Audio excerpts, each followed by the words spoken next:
From the time we set foot on the Xianzhou Luofu, the concept of immortality has been painted as an undesirable curse, a state of being that no living being should ever wish for or hope to attain. To the denizens of the Luofu, their history paints the reason why. But in the universe of Honkai Star Rail, many different groups, species, and living beings exist, and among them, some have achieved a form of immortality that may not seem to be that bad. So if that's the case, is immortality really a bad thing? Before we dive into the bosom of Yaoshi, if you want to see more Honkai Star Rail content, do consider subscribing to the channel. Like with all things, whether immortality is considered a good or bad thing depends on the context and the people gifted with it. One group of people could subjectively view it as evil, while to others, it may be a goal they spend their entire lives trying to attain. The Xianzhou Alliance at one point were very much like that first group.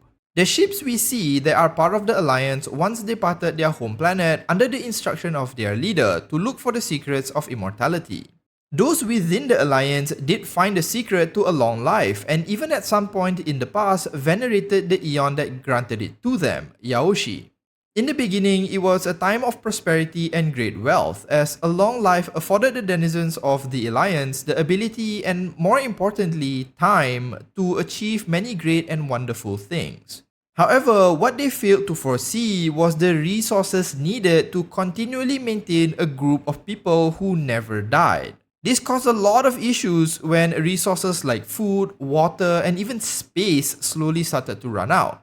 On top of that, the gift of Yaoshi came with it a price: the Mara Struck.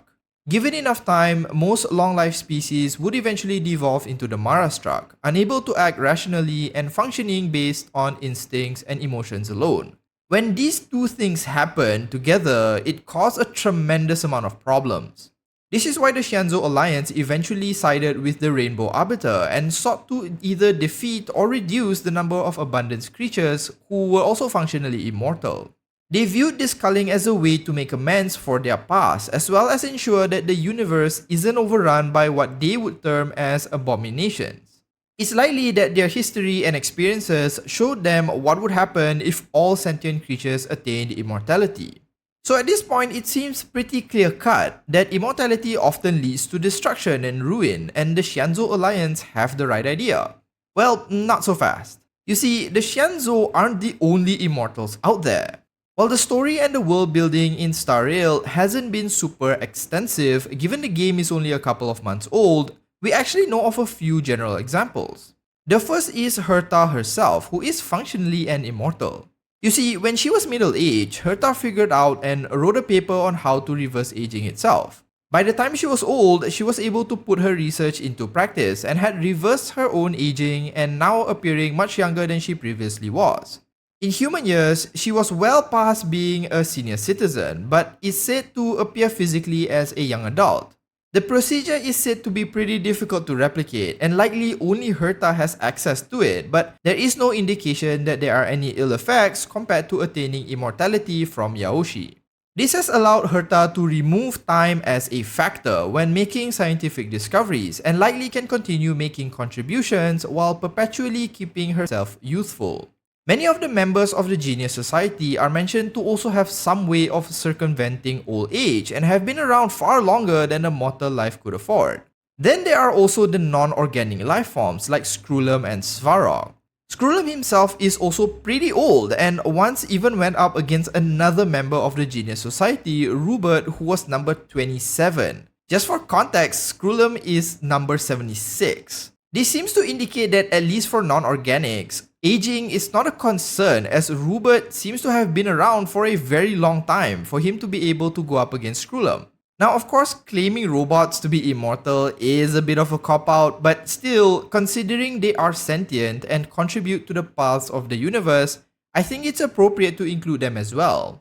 Both screwllum and Herta have achieved many things and helped the universe in an innumerable number of ways through their contributions to science, which is afforded to them through their somewhat immortal state, which seems to be a positive overall. Even the IPC, one of the largest conglomerates in the current setting, seemingly has an immortal leading them. At the very top of the IPC food chain is their seemingly immortal chairman of the board, Lewis Fleming. Now, Lewis Fleming is a rather mysterious and enigmatic character who has been said to be around since the IPC was first formed. He's even been directly involved with another aeon, the Aeon of Remembrance, Fu Li, who only appears when the most critical events take place in the universe, which might indicate his importance to the universe at large. Ever since that event, no one has physically seen Lewis Fleming, though his name remains as the chairman and many attest that he is still indeed alive. Now, this one is a bit difficult to confirm as we don't know the details and the IPC could very well just be spreading propaganda, but we do know that Lewis Fleming did exist at some point.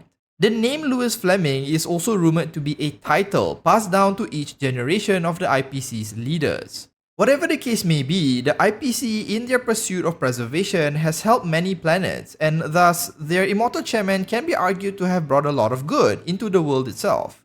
Before we deliberate on whether immortality is an inherently bad thing, one thing I'd still like to bring up is Yaoshi herself.